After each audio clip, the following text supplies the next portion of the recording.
વડોદરા જિલ્લાના સેવાસી વિસ્તારમાં 2 દિવસથી ગુમ થયેલા 45 વર્ષીય યુવકનો મૃતદેહ તળાવમાંથી મળી આવતા સમગ્ર વિસ્તારમાં ચકચાર મચી જવા પામી હતી।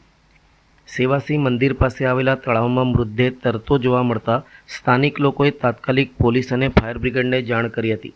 ઘટનાની જાણ થતાં વડીવાડી ફાયર બ્રિગેડની ટીમ તાત્કાલિક સ્થળ ઉપર આવી પહોંચી હતી।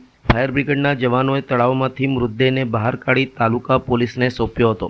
મૃતકની ઓળખ સેવાસી ગામના આંબલીવાડુ ફળિયાના રહેવાસી રમેશભાઈ મંગળભાઈ સોલંકી તરીકે થઈ છે। પ્રાથમિક માહિતી મુજબ રમેશભાઈ છેલ્લા 2 દિવસથી ગુમ હતા। તાલુકા પોલીસે મૃતદેહનો કબજો મેળવી પીએમ અર્થે ગોત્રી હોસ્પિટલ ખાતે ખસેડ્યો હતો। હાલ પોલીસે સમગ્ર મામલે તપાસ શરૂ કરી છે।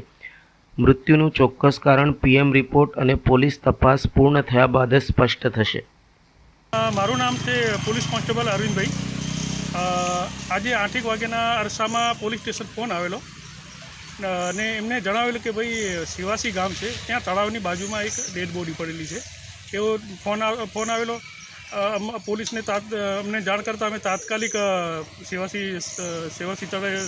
જઈ તળાવ પાસે જઈ અને જોયું તો એક ઈસમને પાણીમાં તરતી લાશ જોવામાં આવેલ અને ત્યાં ઘણા બધા ગામના સ્થાનિક લોકો પણ ત્યાં હતા અને આજુબાજુ પૂછા કરતાં તેમના સંબંધી નારાયણભાઈ એમને જણાવેલું છે કે જે આ મરણ જનાર છે એ અમારા સાડુભાઈ છે। અને ત્યારબાદ તાત્કાલિક ફાયર બ્રિગેડ બોલાવી અને